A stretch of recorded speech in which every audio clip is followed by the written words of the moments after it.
নমস্কাৰ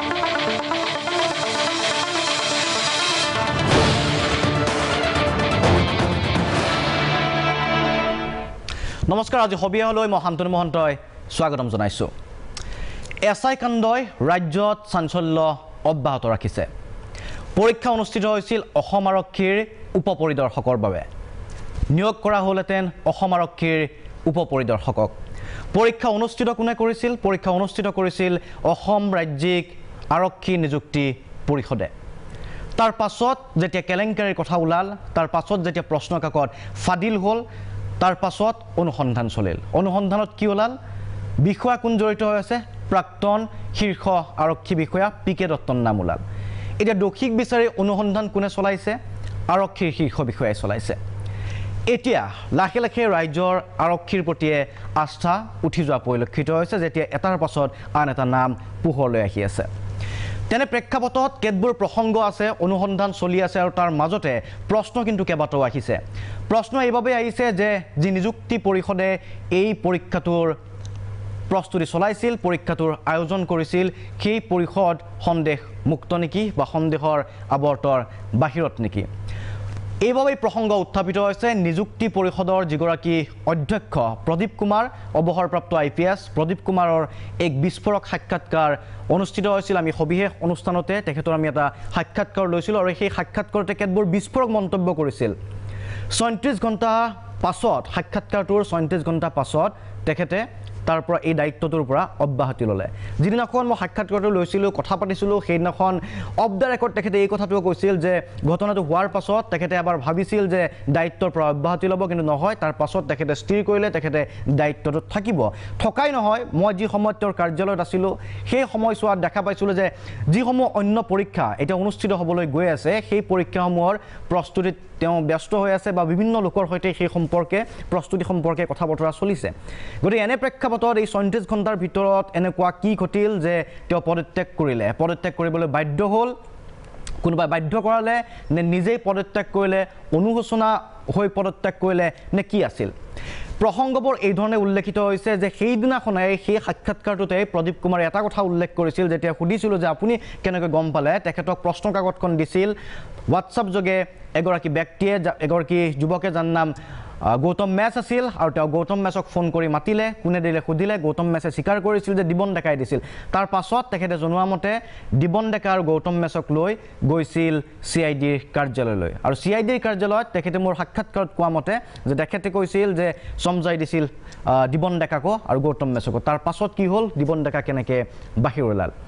এই কথাবোৰ এইকাৰণে আছে কাৰণ অনুসন্ধান যি প্ৰক্ৰিয়া চলিছে আৰক্ষী বিভাগৰ নিযুক্তি কেলেংকাৰী জড়িত আৰক্ষী প্ৰাক্তন আৰক্ষী এতিয়া আৰক্ষী অনুসন্ধান চলাই আছে এনে প্ৰেক্ষাপটত সঠিক ৰূপত চলিছে না অনুসন্ধান তাক লৈ নিখন্দেহে ৰাইজৰ প্ৰশ্ন কৰাৰ অধিকাৰ আছে আজি আমাৰ মাজত উপস্থিত আছে প্ৰাক্তন আৰক্ষী সঞ্চালক প্ৰধান দিলীপ বৰা ডাঙৰীয়া আপোনাক স্বাগতম জনাইছো লগতে এগৰাকী অধিবক্তা যোৰহাটৰ পৰা ৰিণ্টু গোস্বামী ডাঙৰীয়া আমাৰ মাজত উপস্থিত আছে ৰিণ্টু গোস্বামী ডাঙৰীয়াকো স্বাগতম জনাইছো মই দিলীপ বৰা ডাঙৰীয়াৰ ওচৰলৈকে আহিম এই যিটো অনুসন্ধান প্ৰক্ৰিয়া অনুসন্ধান প্ৰক্ৰিয়াটো সঠিক ৰূপত চলিছে নে নাই চলা কিন্তু প্ৰসংগক্ৰমে কিছু মই সেই সাক্ষাৎকাৰটোৰ প্ৰদীপ কুমাৰৰ সাক্ষাৎকাৰটোৰ কিছু মুহূৰ্ত আৰু তাৰ পাছত আজি আৰক্ষী বিভাগৰ ফালৰ পৰা শীৰ্ষ আৰক্ষী বিষয়া আৰক্ষী সঞ্চালক প্ৰধান লগতে এডিজিপি ল এণ্ড অৰ্ডাৰ জিপি সিং আৰু অন্যান্য চিআইডিৰ শীৰ্ষ আৰক্ষী বিষয়া উপস্থিত আছিল তেওঁলোকে কি মন্তব্য কৰিছিল আৰু এই মন্তব্যৰ মাজত কি ধৰণৰ আমি তাত কথা পাতিব পৰা তাত কিছু স্কোপ আছে সেই সম্পৰ্কে আপোনালোকে উপলব্ধি কৰিব সেইবাবে মই চাই ল'ব বিচাৰিছোঁ প্ৰথমতে যে দিবন ডেকা সম্পৰ্কে আচলতে এই যিটো অনুসন্ধান প্ৰক্ৰিয়া সঠিক ৰূপত আগবাঢ়িছে নে বঢ়া নাই দুই এটা আমি উদাহৰণ সহ চাই লওঁ প্ৰথমতে আমি চাই লওঁ আহক দিবন ডেকা সম্পৰ্কে প্ৰদীপ কুমাৰ নিযুক্তি বোৰ্ডৰ অধ্যক্ষ তেখেত প্ৰদীপ কুমাৰ ডাঙৰীয়াই কি মন্তব্য কৰিছিল ইয়াৰ পূৰ্বৰ সাক্ষাৎকাৰটোত যে দিবন ডেকাক লৈ চিআইডি অফিচত ক'ত গ'ল তেওঁ কেনেকৈ প্ৰশ্ন কাকত লিক হোৱা খবৰটো পালে কি কৈছিল আমি কিছু অংশ চাই ল'ব বিচাৰিছোঁ এটা ৪০ত কোনোবা এজন মানুহ মোক ফোন কৰিলে আচ্ছা মানুহৰ নাম আছে গৌতম মেছ মোক ফোন কৰিলে কি ছাৰ এটা কুৱেশ্যন পেপাৰ ঘূৰি আছে হোৱাটছআপত এই আপোনালোকৰ হয় নেকি তুমি আমাৰতো পেপাৰ এতিয়া ষ্টাৰ্টেই হ'ব 10 মিনিট পাছত আমাৰ পেপাৰটো কেনেকৈ ঘূৰিব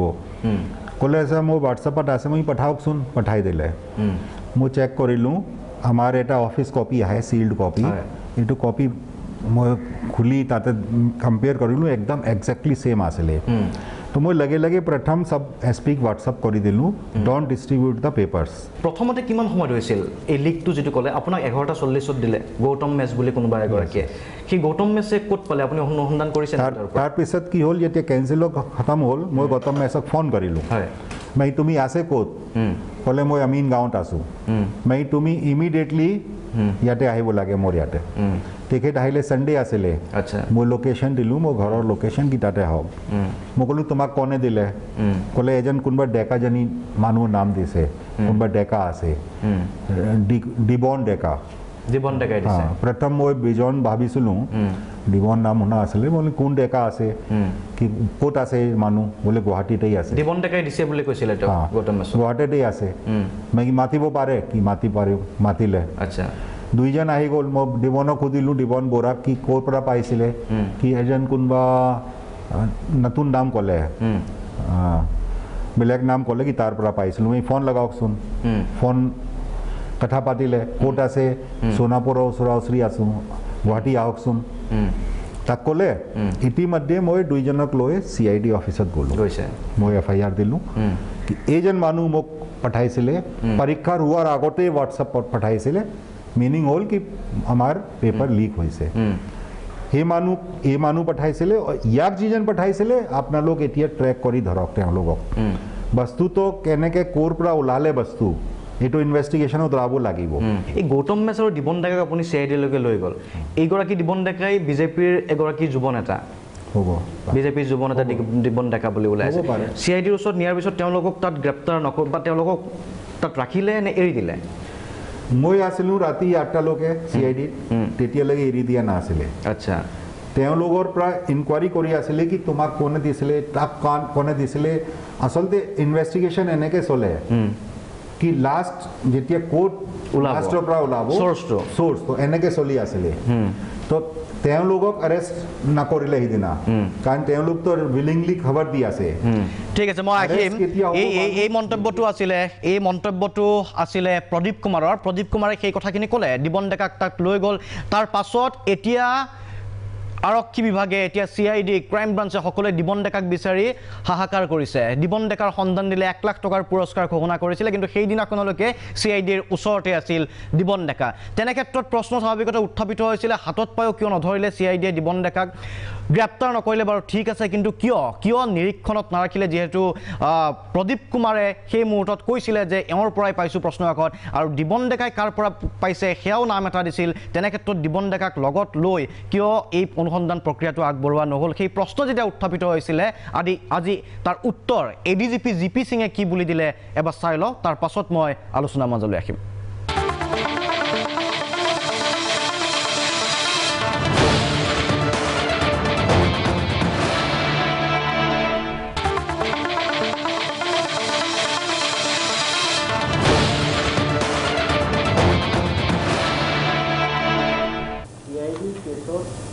FIR দিবন ডেকাৰ নাম যেনেকৈ মই আপোনাক কৈছোঁ দিবন ডেকাৰ নাম প্ৰথমবাৰৰ বাবে ইন ডিটেইলছ আহিছে যেতিয়া চেণ্ট্ৰি লজত চাৰ্চ কৰাৰ পিছত মানুহখিনি ৰিমাণ্ডত অনাৰ পিছত সোধ কৰা হ'ল ক্ৰাইম ব্ৰাঞ্চৰ পুলিচ ষ্টেচনত তেতিয়াহে কথাটো ওলাইছে যে তেওঁ এটা criminal involvement in this cash entire conspiracy has come out. আপোনালোকে এই কথাটো যিটো কৈছে এইটো ঠিকেই কৈছে যে দিবন ডেকা CID হেডকোৱাৰ্টাৰত আহিছিলে কিন্তু সেইটো টাইমত কোনো এভিডেঞ্চ নাছিলে আৰু এভিডেঞ্চ নথকা মানুহ আৰেষ্ট কৰা কোনো যুক্তি নাই যদি তেওঁৰ সেইটো টাইমত দিবন ডেকাৰ কিবা এটা ইনভলভমেণ্ট আহিলে হয় তেতিয়া নিশ্চিত তেওঁৰ নামটো FIR গতিকে আজি এডিজিপি জিপি সিং ডাঙৰে এই কথাটো ক'লে দিবন ডেকাৰ নামটো এফআইআৰখনত নাছিল প্ৰদীপ কুমাৰ নিযুক্তি বোৰ্ডৰ অধ্যক্ষ প্ৰদীপ কুমাৰে আমাক সাক্ষাৎকাৰত কৈছিল এই সাক্ষাৎকাৰ শুক্ৰবাৰৰ আছিল আৰু তাৰ পাছত দেওবাৰে আচলতে প্ৰদীপ কুমাৰে নিজৰ দায়িত্বৰ পৰা অব্যাহতি লৈছে পদত্যাগ কৰিছে বোৰ্ডৰ অধ্যক্ষ পদৰ পৰা আৰু এটা কথা দেখা গ'ল যেতিয়া কোৱা হৈছে যে তেওঁক লৈ গৈছিল এফআইআৰ দিছিল এফআইআৰত নাম নাছিল দিবন ডেকাৰ আৰু সেইবাবে দিবন ডেকাক গ্ৰেপ্তাৰ নকৰিলে বা দিবন ডেকাক যাবলৈ দিয়া হ'ল এটা উদাহৰণ সমান্তৰালভাৱে বহু প্ৰশ্ন আছে বহু প্ৰসংগ আছে আমি কাক কিয় সন্দেহ নকৰিম তেনেকুৱা প্ৰশ্ন বহুত আছে আমি প্ৰদীপ কুমাৰকে কিয় বা সন্দেহত নলাম বা সন্দেহৰ আওতাত নানিম সেই প্ৰশ্ন আজি উত্থাপিত হ'ব বা উত্থাপন আমি কৰিম কাৰণ যিখন নিযুক্তি বোৰ্ড আছিল তিনিজনীয়া সমিতি আৰক্ষীয়ে আছিলে আৰক্ষী বিভাগত তিনিজনীয়া সমিতিখনৰ অধ্যক্ষ আছিলে এগৰাকী প্ৰদীপ কুমাৰ আন দুগৰাকী শীৰ্ষ আৰক্ষী বিষয়া আছিলে এছবিৰ আইজিপি হীৰেন্দ্ৰনাথ ডাঙৰীয়া আন এগৰাকী সদস্য লগতে হৰমিত সিং এডিজিপি এডমিন প্ৰশাসনীয় বিভাগৰ তেখেতো আন এগৰাকী সদস্য আছিল এই তিনিজনীয়া সদস্যখনৰ দায়িত্ব আছিল পৰীক্ষাটো অনুষ্ঠিত কৰাৰ বাবে যিকি নহওক সেই সম্পৰ্কে আমি কথা পাতিম মই এবাৰ যাব বিচাৰিছোঁ দিলীপ বৰা ডাঙৰীয়া আপোনাৰ ওচৰলৈকে সুদীৰ্ঘ সময় ধৰি অসম আৰক্ষীত আপুনি সেৱা আগবঢ়াইছিল আৰু তাৰ পাছত সৰ্বোচ্চ পদবীৰ পৰা আপুনি অৱসৰ গ্ৰহণ কৰিছে গতিকে আপোনাৰ দৃষ্টিভংগীৰে আপুনি কি ধৰণে বিশ্লেষণ কৰিছে যে যিটো অনুসন্ধান এতিয়া চলিছে আৰু এই কেলেংকাৰীটোৱে ৰাজ্যত জোকাৰি গৈছে অসম আৰক্ষীকো আচলতে কাঠগড়াত তুলি দিছে আজি তাৰিখত ৰাইজৰ কাঠগড়াত উঠিছে অসম আৰক্ষী এনে প্ৰেক্ষাপটত আপুনি কি অনুভৱ কৰে সঠিক দিশেৰে আগবাঢ়িছেনে আৰক্ষীৰ অনুসন্ধান মই প্ৰদীপ কুমাৰৰ ভাষ্যখিনি ভালকৈ শুনিছিলোঁ হয় কিন্তু জিপি সিঙে কি ক'লে সেইখিনি মই ভালকৈ নুশুনিলোঁ কাৰণ সেই শব্দখিনি ঠিকমতে নাহিলে কিন্তু প্ৰদীপ কুমাৰে যিখিনি কথা ক'লে তাৰ পৰা মই এই কথা বুজি পালোঁ যে তেখেতে দুজন মানুহক দিবন ডেকা আৰু গৌতম মেছ বোধ কৰোঁ এই দুইজনৰ পৰা খবৰ পাই তেওঁলোক দুয়োজনকে নিজে লগত লৈ তেওঁ CID অফিচলৈ যোৱা বুলি কৈছে আৰু CIDত তেখেতে FIR দাখিল কৰা বুলি কৈছে গতিকে তেনেস্থলত দিবন ডেকাৰ CIDয়ে যিখন FIR দিছিলে তাত নাম থাকক বা নাথাকক যিহেতু এই দুজন ব্যক্তিৰ নাম স্পষ্টভাৱে আপোনাৰ প্ৰদীপ কুমাৰে কৈছিলে যে তেওঁলোকৰ পৰাই প্ৰশ্ন কাকত দুখন পাইছে বুলি যে তেনেস্থলত CIDত যেতিয়া FIR দিছিলে নামকেইটা নিলিখিব পাৰে কিন্তু তেখেতে এটা ষ্টেটমেণ্ট দিছে গতিকে ষ্টেটমেণ্টৰ বেচিছতে তেওঁলোকে জেৰা কৰিছে আৰু সেইমতে তেওঁলোকক ৰাখিব লাগিছিলে বা এৰেষ্ট কৰিব লাগিছিলে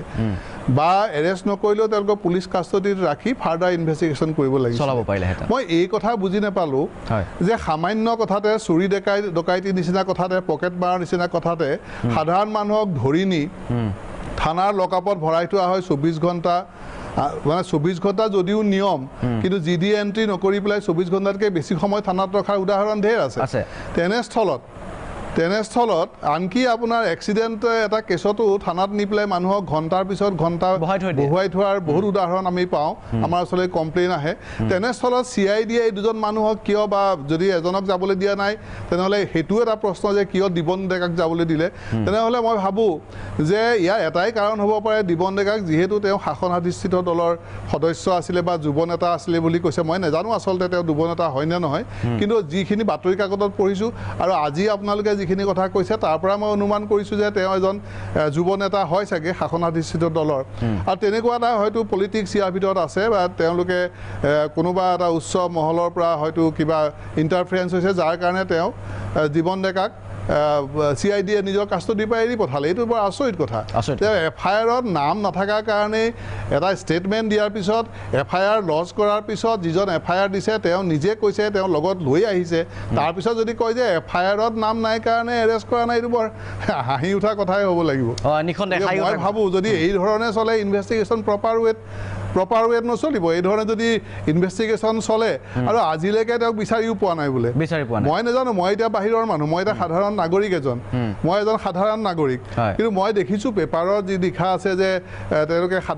মই সাধাৰণ নাগৰিক হিচাপে কৈছোঁ যে তেওঁলোকে দিবন ডেকাকো বিচাৰ পৰা নাই আৰু যিজন পুলিচ অফিচাৰৰ কথা ওলাইছে তেওঁকো বিচাৰি পোৱা নাই গতিকে এওঁলোকৰ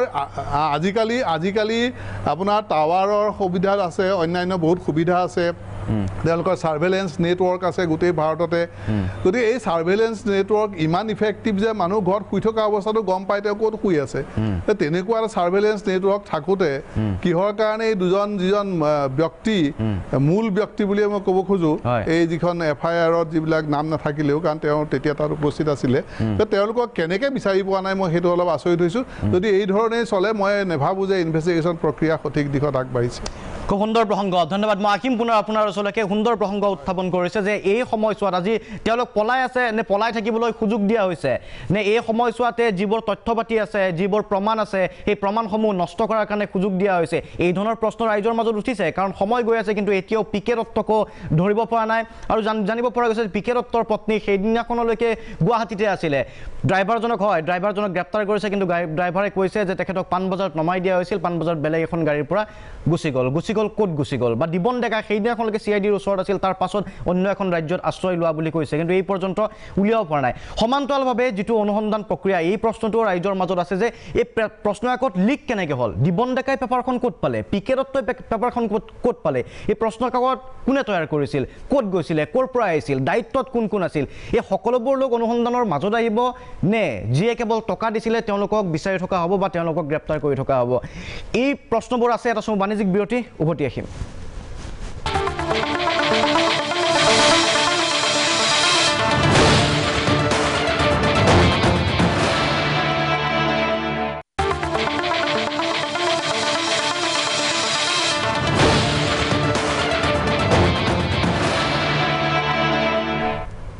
উভতি আহিছোঁ অনুষ্ঠানৰ পৰৱৰ্তী অংশলৈ আমি কথা পাতি আছোঁ SI নিযুক্তি কেলেংকাৰীক লৈ আৰু এই সন্দৰ্ভত আচলতে তদন্ত প্ৰক্ৰিয়া কি ধৰণে আগবাঢ়িছে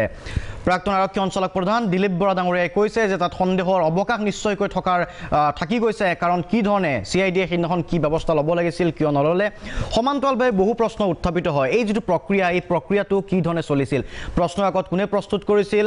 দায়িত্বত কোন আছিল ছপাশাললৈকে কোনে লৈ গৈছিলে ছপাশালৰ পৰা ক'ত আহিছিল ক'ত ৰখা হৈছিল তাৰ পাছত কোনে ডিষ্ট্ৰিবিউট কৰিছিল পেকেজ কোনে কৰিছিল আৰু পেকিং কৰাৰ পিছত সেইবোৰ খুলিছিল কোনে কাৰ হাতত দায়িত্বত আছিল দায়িত্বশীল ব্যক্তিসকল কোন আছিল সেই তালিকাখন বিচাৰি উলিওৱা হৈছে নে হোৱা নাই সেইসকল ব্যক্তিক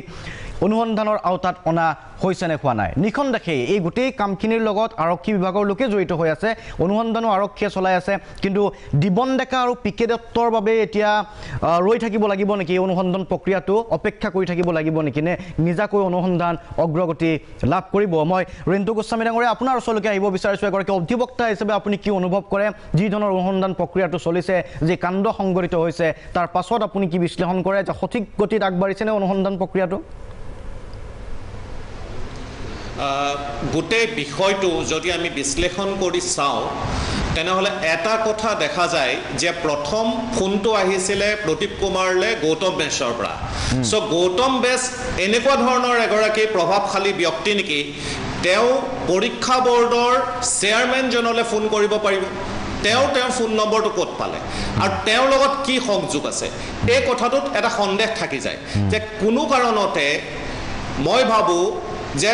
ফোন কলটো যেতিয়া প্ৰথম তেওঁ ইমান সহজভাৱে কথাটো কৈ দিছে যে মোলৈ ফোন কল আহিল এজন অচিনাকি ব্যক্তিৰ পৰা গৌতম মেছ যাৰ লগত তেওঁৰ কোনো সংযোগ নাই গৌতম মেছক তেওঁ মাতি পঠিয়ালে গৌতম মেছে ক'লে যে দিবন ডেকাৰ পৰা মই পাইছিলোঁ যে দিবন ডেকাক আৰু গৌতম মেছ যিটো বুজা গৈছে দুইজনতে প্ৰথম অৱস্থাতে আৰক্ষীয়ে কাৰায়ত্ব কৰিছে কাৰায়ত্ব মানে ডিটেইন কৰিছে ডিটেইন কৰি তেওঁলোকক CID অফিচলৈ লৈ যোৱা হৈছে CID অফিচৰ পৰা দুইজন ব্যক্তি নাইকিয়া হৈছে CID অফিচৰ পৰা দুইজন ব্যক্তি যি দুজন ব্যক্তি প্ৰাইমা ফেচি এইটো কথা দেখা যায় যি দুজন ব্যক্তি এই গোটেই কথাটো ওলোৱাৰ মূল কাণ্ডাৰী সেই মানুহকেইজনক এই কথা আজি স্পষ্ট হৈ পৰিছে যে এক ৰাজনৈতিক পৃষ্ঠপোষকতাক এটা সেফ পেছেজ তেওঁলোকক দি দিয়া হ'ল আৰু তেওঁলোকে ভবা নাছিলে হয়তো প্ৰথম অৱস্থাত যে এই বিষয়টোৱে এনেধৰণৰ এটা গুৰুত্ব লাভ কৰিব পৰৱৰ্তী সময়ত মুখ্যমন্ত্ৰী মহোদয় যেতিয়া দিল্লীৰ পৰা উভতি আহি শীৰ্ষ আৰক্ষী বিষয়াসকলৰ লগত যেতিয়া কথা বতৰা হ'ল স্পষ্ট নিৰ্দেশনা দিলে তাৰ পিছতহে তদন্তই কিন্তু গতি লৈছে তাৰ আগৰ যিখিনি কথা সেই কথাখিনি যেন লুকুৱাবলৈ আৰক্ষীয়ে কৰবাত চেষ্টা কৰিছে এই কথাটো অসমৰ মানুহে অন্তত বুজি পাইছে আজি GP সিং ডাঙৰীয়াই যেনেধৰণে কথাটো কৈ দিছে যে এজাহাৰত নাম নাই কাৰণে তেওঁলোকক আমি নাৰাখিলোঁ কথাটো তেনেকুৱা ধৰণৰ নহয় আৰক্ষীয়ে তেওঁলোকে নজৰত কৰি ৰাখিব পাৰিলে এই কথাটো হোৱা নাই পৰৱৰ্তী সময়ত আৰু এটা কথা ক'ব লাগিব যে ইয়াৰ অভিকেন্দ্ৰ কেৱল নলবাৰী নহয় অসমৰ প্ৰত্যেকখন জিলাতে এই গোটেই যেটো চক্ৰ সেই চক্ৰটো কিন্তু সক্ৰিয় হৈ আছে আৰু এই চক্ৰটোৰ লগত এটা ৰাজনৈতিক পৃষ্ঠপোষকতা আছে এই কথাটো অতি স্পষ্ট কেনে ধৰণে এগৰাকী ৰাজনৈতিক দলৰ শীৰ্ষস্থানীয় বিষয়ববীয়াই এই পৰীক্ষা প্ৰক্ৰিয়াটোৰ লগত ইনভলভ হ'বলৈ পালে আৰু সেই স্বচ্ছতাটো যদি আজিৰ তাৰিখত বিজেপি চৰকাৰে দেখুৱাব নোৱাৰে অসম পুলিচে দেখুৱাব নোৱাৰে তেনেহলে ই সমাজৰ বাবে এটা অশুভ বাৰ্তা যাব আৰু গণতান্ত্ৰিক ব্যৱস্থাটোৰ প্ৰতি আৰক্ষীৰ যি তেওঁলোকৰ ব্যৱস্থা সেই ব্যৱস্থাৰ প্ৰতি মানুহৰ কিন্তু হতাশা আহিব ই অনাগত দিনত আমাৰ সামগ্ৰিকভাৱে গণতন্ত্ৰৰ বাবে এটা অশুভ লক্ষণ ঠিক আছে খুব সুন্দৰ প্ৰসংগ উত্থাপন কৰিছে যিটো এতিয়া কথা উল্লেখ কৰা হৈছে যে ঠিক আছে গৌতম মেছ ইমান প্ৰভাৱশালী ব্যক্তি নেকি নিযুক্তি বৰ্ডৰ অধ্যক্ষৰ নম্বৰটো ক'ত পালে এই সামগ্ৰিক প্ৰক্ৰিয়াটো কি আছিল কোনে প্ৰশ্নকাকত প্ৰস্তুত কৰিছিল প্ৰশ্নকাকত প্ৰস্তুত কৰাৰ পাছত ক'ত লৈ যোৱা হৈছিল দায়িত্বত কোন কোন আছিল যেহেতু পৰীক্ষাটো অনুষ্ঠিত কৰিছিল নিযুক্তি বৰ্ডে এনে প্ৰেক্ষাপটত প্ৰক্ৰিয়াটো কি আছিল ক'ত ক'ত গৈছিল সেই কথাটো প্ৰদীপ কুমাৰৰ মুখেৰে আমি শুনি লওঁ সেই সাক্ষাৎকাৰটো কি কৈছিল প্ৰদীপ কুমাৰ তাৰ পাছত আলোচনাৰ নিখণ্ডে থল থাকি যাব তাত ৰুম জাতীয় কিবা ব্যৱস্থাপনা আছিল নেকি য'ত প্ৰশ্নকাকতসমূহ ৰখা হৈছিল য'ত আপোনালোকে পিছত এইটো চাব পাৰে যদি চিচিটিভিৰ ব্যৱস্থা আছিল তাত কোনোবা সোমাইছে আমাৰ যিটো আৰ্মাৰী থাকে না তোত আৰ্মছ থাকে তাতে কোনো মানুহ সোমাব নোৱাৰে কোনো মানুহ এটা ৰুম তাতে লোৱা হ'ল তাতেই ভৰ্তি কৰি তালা লগায় তাতে চিল কৰি চাবি থাকি যায় তাতে কোনো মানুহ সোমাব নোৱাৰে বাহিৰৰ সেফেষ্ট প্লেস আছে তাতে সোমালে ভিতৰৰ মানুহ সোমাব পাৰিব কাৰণ এটা ৰুম থাকে ভিতৰৰ পৰা খুলি সোমাব পৰা তাত হয়তো আপত্তি নাই বাহিৰৰ পৰা তো সোমাবই নোৱাৰে কিন্তু ভিতৰত যদি কোনোবাই সোমাইছে আপোনালোকে হয়তো ওলাব নোৱাৰিব কাৰণ ভিতৰত চিচিটিভিৰ ব্যৱস্থা নাছিল সোমালেও তাতে কি বস্তু ওলাব সব বস্তু সিল্ড আছে তাতে আমাৰ সিলিং কেনেকৈ হয় তাতে প্ৰেছদি হয় ইয়াত নহয় আমাৰ সিলিং তাতে কোৱেশ্চন পেপাৰ তেওঁলোক 8টা কোৱেশ্চন পেপাৰ ষোল্লটা কোৱেশ্চন পেপাৰ এটা সিল্ড কৰে লেমিনেটেড সিল চাৰিওফালৰ পৰা লেমিনেটেড আছে এইটো আপুনি খুলিলে বন্ধ কৰিব নোৱাৰিব প্ৰথম কথা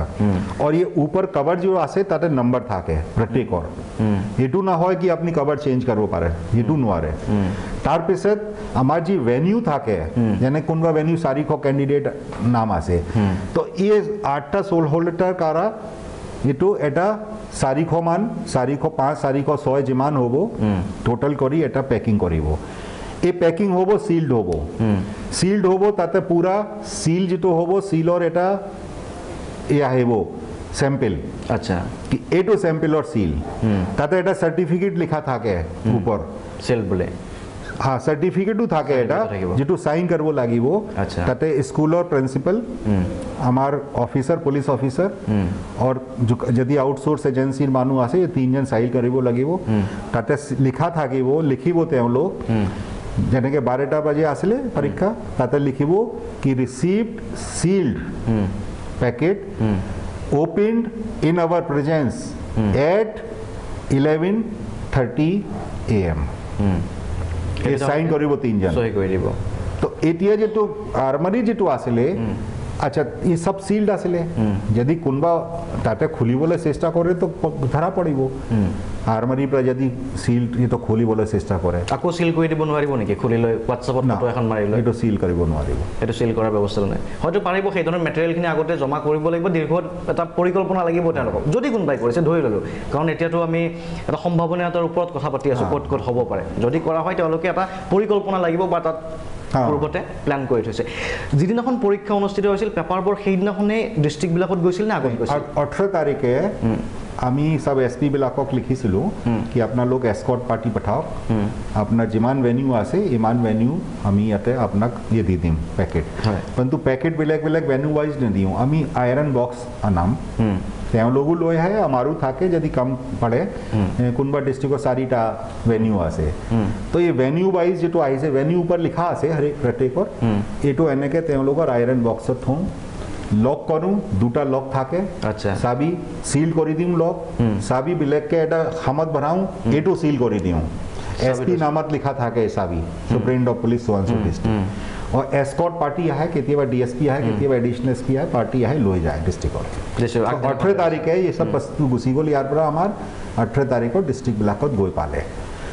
তাতে লিখা থাকে কি under the custody of superintendent of police এই বস্তু থাকিব 18 তাৰিখে পাই গৈছিল অসমৰ সব জিলাত সব জেগাত তাৰ পাছত ক'ত তাৰপিছত 20 তাৰিখে ৰাতিপুৱা হয় তেওঁলোক 11টা বজাত ভেনিউ কাৰণ পঠাব লাগে সেই এইটো নিয়ম আমাৰ য'ত ক'ত এছপি অফিচত ৰাখে না স্যাৰ ৰিটেন নিয়ম আছে এইটো সবৰ না সেইটো যে গ'ল বাকচবিলাক এছপি অফিচত ৰখা হয় নে ক'ত ৰখা হয় এসএলটি আমি সুপাৰভাইজ আমি দিউ কাস্টডি অফ সুপাৰিনটেন্ডেন্ট অফ পুলিশ যেটো ডিপেন্ড কৰে যেনেকে মই এসপি আছিলো তো মই বাংলাত ৰাখিছিলো আচ্ছা যেটো এসপি ৰূপত আছে they are sufficiently senior officers they know where is the safest place তেওঁলোক ক'ত ৰাখিছে নিজৰ এসপি ওপৰত আছে পৰন্তু হা মোৰ কথা ক'ব পাৰিম মোৰ যেনে এসপি আছিলো চাৰিটা ডিস্ট্ৰিক্টত এনেকে বস্তু গৰে প্ৰক্ৰিয়াটো সম্পৰ্কে জনাইছিল যে কুৱেশ্যন পেপাৰ অহাৰ পাছত 16 তাৰিখে যেতিয়া কুৱেশ্যন পেপাৰ আহিছিল বাহিৰৰ পৰা আহি অসমত প্ৰৱেশ কৰিছিল তাৰ পাছত ক'ত আছিল টেনএপি বিয়ানৰ সেই আৰ্মছ থকা বিশেষ কথাটো আছিল তাৰ পাছত তেখেতে কৈছে যে 18 তাৰিখে এছপি তত্ত্বাৱধানত বা প্ৰতিখন জিলাৰ এছপিৰ নিৰীক্ষণত আচলতে সেই বাকচসমূহ পঠিয়াই দিয়া হৈছিল য'ত কুৱেশ্যন পেপাৰ বা প্ৰশ্ন কাকতবোৰ আছিল আৰু প্ৰতিগৰাকী এছপিৰ নিৰীক্ষণত তত্ত্বাৱধানত থকাৰ পাছত 20 তাৰিখে ৰাতিপুৱা পৰীক্ষা হললৈ লৈ অহা হৈছিল দুটা ভাগত বিভক্ত কৰিব পাৰি প্ৰশ্ন কাকত অহাৰ আগলৈ এটা ভাগ প্ৰশ্ন কাকত তৈয়াৰ কৰাৰ পৰা প্ৰস্তুত কৰাৰ পৰা ছপাহললৈকে লৈ যোৱাৰ পৰা আৰু তাৰ পৰা লৈ অনালৈকে 16 তাৰিখলৈকে আৰু 16 তাৰিখৰ পাছত 20 তাৰিখলৈকে আন এটা ভাগত বিভক্ত কৰিব পাৰি এই দুটা ভাগৰ মাজত আচলতে কোন সময়ত কেনেকৈ এই প্ৰশ্ন কাকত ফাদিল হ'ল এতিয়াও ওলোৱা নাই এটা সময় বাণিজ্যিক বিৰতি তাৰ পাছতে যাম মই প্ৰাক্তন আৰক্ষী সঞ্চালক প্ৰধান দিলীপ বৰা ডাঙৰীয়াৰ ওচৰলৈ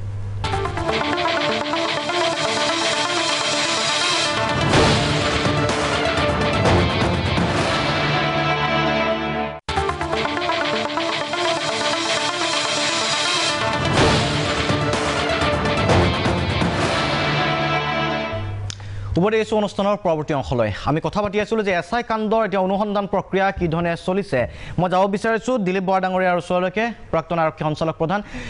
দিলীপ বৰা ডাঙৰীয়া আপোনাৰ ওচৰলৈকে আহিছোঁ বিৰতিৰ পূৰ্বে আমি দেখুৱাইছিলোঁ প্ৰদীপ কুমাৰে অধ্যক্ষগৰাকীয়ে কি ধৰণৰ প্ৰক্ৰিয়াটোৰ কথা উল্লেখ কৰিছিল আমি যদি চাওঁ দুটা ভাগত বিভক্ত কৰিব পাৰি প্ৰশ্ন কাকত ছপাহললৈ যোৱালৈকে এটা পৰ্ব আৰু তাৰ পাছত ছপাহলৰ পাছৰখিনি যিখিনি কথা তেখেতে উল্লেখ কৰিলে সেইটো এটা পৰ্ব বা সেইটো এটা ভাগ গতিকে আপুনি প্ৰাক্তন আৰক্ষী শীৰ্ষ বিষয়া হিচাপে আপুনি যদি অনুসন্ধান প্ৰক্ৰিয়াটো আগবঢ়াই ধৰি লৈছোঁ বা আপোনাৰ অভিজ্ঞতাৰে যদি আপুনি ক'ব বিচাৰে এই প্ৰক্ৰিয়াটোৰ মাজত ক'ত এনেকুৱা কোনটো উৎসৰ পৰা প্ৰশ্ন কাকত ফাদিল হোৱাৰ সম্ভাৱনীয়তাটো দেখা পায় আপুনি মই প্ৰদীপ কুমাৰৰ যিটো ভাষ্য এই ভাষ্য শুনি পেলাই এটা কথা অনুভৱ কৰিছোঁ যে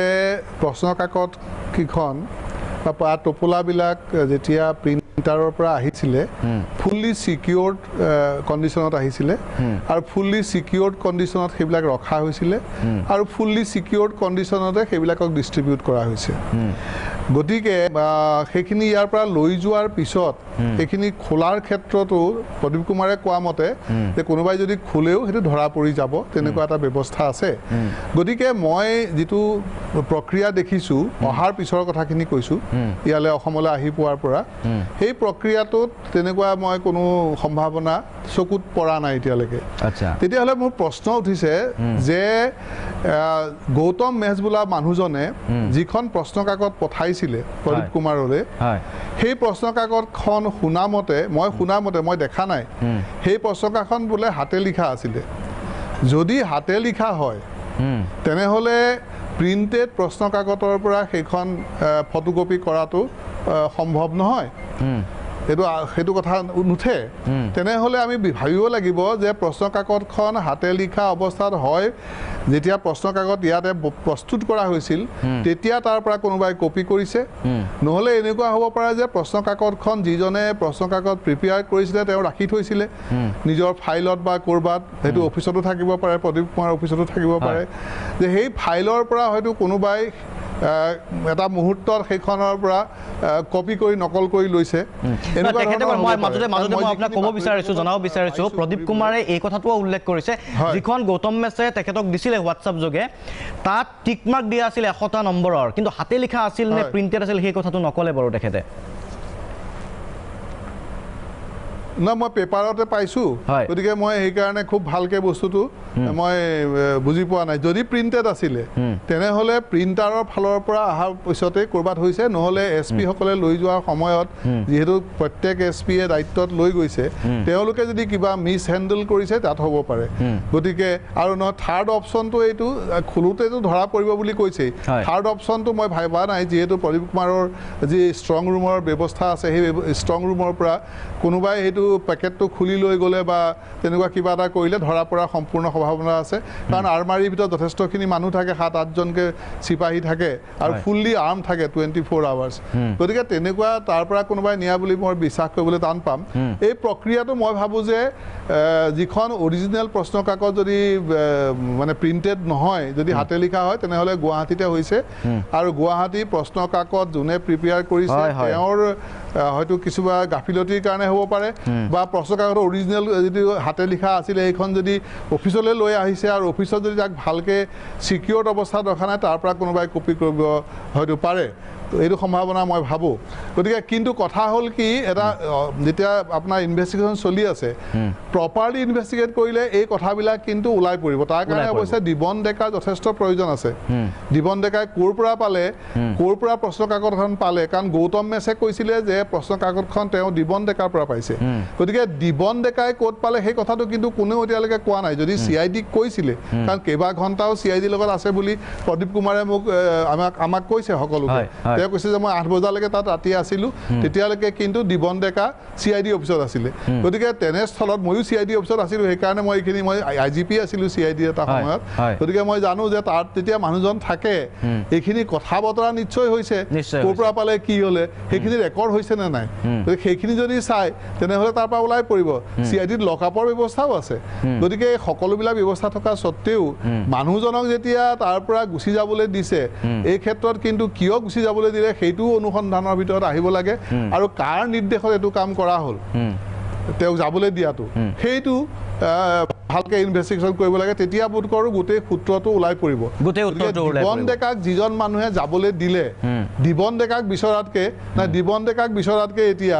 যিজন মানুহৰ কথা মতে বা যিজন মানুহে দিবন ডেকাক যাবলৈ দিলে তেওঁক বিচাৰি উলিয়াই পেলাই তেওঁৰ পৰা এইটো কথা শুনিব লাগে যে কিয় তেওঁ দিবন ডেকাক যাবৰ কাৰণে পাৰ্মিশ্যন দিলে বা জীৱন ডেকাক যাবৰ কাৰণে অথৰাইজ কৰিলে কোনে কৰিলে ঠিক কথা কৈছে আপুনি আৰু যিটো প্ৰসংগ কৈছে যে হাতে লিখা আছিল যদি হাতে লিখাই আছিলে আৰু প্ৰশ্ন কাকত কোনে প্ৰস্তুত কৰিছিল এনে প্ৰেক্ষাপটতে প্ৰশ্ন উত্থাপিত হয় যিখন বোৰ্ড আছিলে 3জনীয়া এখন বোৰ্ড আৰক্ষী প্ৰাক্তন আৰক্ষী বিষয়া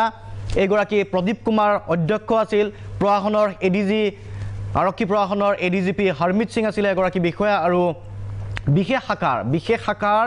IGP হীৰেন্নাথ ডাঙৰীয়া আছিলে আন এগৰাকী সদস্য আৰু প্ৰদীপ কুমাৰ ডাঙৰীয়াই নিজে স্বীকাৰ কৰিছিল যে এই প্ৰশ্নসমূহ মই যিটো সাক্ষাৎকাৰত তেখেতে উল্লেখ কৰিছিল এই প্ৰশ্নসমূহ যেতিয়া পঠিয়াইছিল ছপাশাললৈ হাতে লিখা অৱস্থাত পঠিয়াইছিল তেওঁলোকে প্ৰিণ্ট কৰিও ইয়াৰ পৰা পঠোৱা নাছিলে আৰু প্ৰশ্নসমূহ তেখেতসকলেই প্ৰস্তুত কৰিছিল সেই মন্তব্যটো আমি দেখুৱাই ল'ব বিচাৰিছোঁ কোনে প্ৰশ্ন প্ৰস্তুত কৰিছিল কোন জড়িত আছিল কিছু অংশ আমি দেখুৱাই লৈছোঁ তাৰপাছত মই ৰিণ্টু গোস্বামী ডাঙৰীয়াৰ ওচৰলৈকে যাম হয় নতুন DIG PK দত্তৰ লগত আপোনাৰ ব্যক্তিগতভাৱে সম্পৰ্ক আছিলে নেকি ভাল সম্পৰ্ক আমাৰ PK দত্তক মই 8 বছৰ আগতে এবাৰ পাইছিলোঁ একদিন বাছ মোৰ গোটেই জীৱনত এটাই মিটিং হৈছিলে মই PK দত্তৰ লগত কেতিয়াও কোনো পোষ্টিঙত আমি একেলগে কতো যিবোৰ কথা ওলাইছে দিবন ডেকাৰ প্ৰসংগটো ওলাইছে তেওঁ প্ৰশ্ন হাতত পাইছিলে আপোনাৰ ওচৰত লগ কৰিব আহিল আপুনি তাৰপিছত CIDকো গতাই দিলে আপোনাৰ ফালৰ পৰা আপুনি সেই কামখিনি কৰিছে তাৰপিছত তেওঁৰ ছপাশালৰ কথাটো আহিছিল এনেকুৱা সম্ভাৱনীয়তা কিবা থাকিব পাৰে নেকি পূৰ্বে আপোনালোকে ছপাশালত আপোনালোকে য'ত পঠিয়াইছে তাৰ পূৰ্বেই কেনেবাকৈ পেপাৰ তেওঁলোকৰ হাতত পৰিছে তেওঁলোকৰ হাতত সেই প্ৰশ্ন কাকত বেলেগ এটা প্ৰেছত ছপোৱা হৈছে তাৰ পাছত ষ্টুডেণ্টৰ মাজত ডিষ্ট্ৰিবিউট কৰা হৈছে পৰীক্ষা পতা হৈছে তেনেকুৱা কিবা পচিবিলিটিছ থাকিব পাৰে নেকি আমাৰ এইটো কেছত নাই 100% নাই কাৰণ যিটো আমি পেপাৰ যিটো বনাইছিলোঁ এক্সপৰ্টৰ পৰা লোৱা কোনো মানুহ গম নাপায় হেণ্ড ৰিটেন আমি লিখিছিলোঁ ক'তো টাইপো কৰা নাই আমি পেপাৰ হেণ্ড ৰিটেন লিখিছিলে হেণ্ড ৰিটেনই আমি সব লিখি গতিকে তেখেতে কোৱা ধৰণে হাতে লিখা আছিল প্ৰশ্নসমূহ আনে গম নাপায় এক্সপাৰ্টে তেখেতক দিছিলে আৰু তেখেতসকলক দিছিলে আৰু বোৰ্ডখনে যিখন বোৰ্ড আছিলে সেই বোৰ্ডেই নিজেই প্ৰস্তুত কৰিছিল হাতে লিখা আছিল আৰু তাৰ পাছত ছপাশাললৈ হাতে লিখা অৱস্থাতে পঠিয়াই দিছিল তেনে প্ৰেক্ষাপটত স্বাভাৱিকতেই দুটাকৈ প্ৰক্ৰিয়া এতিয়া আহি পোৱাৰ পাছত কটকটীয়া নিৰাপত্তা বেষ্টনীৰ মাজত আসলে প্ৰশ্নখন কাকত লিক হল নে তাৰ পূৰ্বেই এই প্ৰশ্ন কাকত লিক হৈছিলে সমান্তৰালভাৱে তেখেতে আৰু এটা কথা কৈছিল সাক্ষাৎকাৰটোতে তেখেতক যেতিয়া গৌতম মেছে পঠিয়ালে সি হোৱাটছআপত সেইখন প্ৰশ্ন কাকত চাই লগতে তেখেতে কৈছিল যে তেখেতৰ অফিচত তেখেতৰ টেবুলত আৰু এখন অফিস কপি এটা পাইছিল তেওঁ সেই অফিস কপিটোৰ লগত ৰিজাই চাইছে মিলাই চাইছে সম্পূৰ্ণ হুবহু মিল পাইছে তেনে প্ৰেক্ষাপটত অফিস কপি এটা বোৰ্ডৰ ওচৰত থকাটো আসলতে নিয়ম নেকি বা থাকিব পাৰে নেকি সেয়াও এক প্ৰশ্ন এটা বাণিজ্যিক বিৰতিৰ পাছত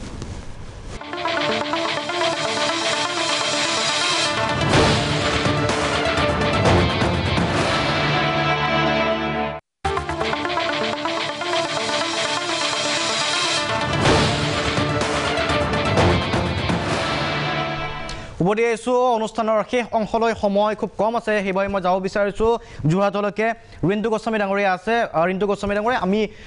আলোচনাৰ সুবিধাৰ বাবে মই প্ৰদীপ কুমাৰৰ সেই সাক্ষাৎকাৰৰ অংশ কিছুমানো দেখুৱাই গৈছোঁ তেখেতে কৈ গৈছে যিহেতু এই বিভাগটোৰ মুৰব্বী সেইগৰাকী ব্যক্তি আছিল অধ্যক্ষ হিচাপে এনে প্ৰেক্ষাপটত এতিয়া হয় অনুসন্ধান চলি আছে আৰক্ষীত CIDত গোচৰ ৰুজু হৈছে IPC 409 আৰু 120B ধাৰাত গোচৰ ৰুজু হৈছে এনে প্ৰেক্ষাপটত এতিয়া সামগ্ৰিকভাৱে প্ৰদীপ কুমাৰৰ মন্তব্যটো আমি শুনিছোঁ এনে প্ৰেক্ষাপটত আইনৰ এগৰাকী ব্যক্তি হিচাপে আপুনি কি ভাবে কি ধৰণে অনুসন্ধানটো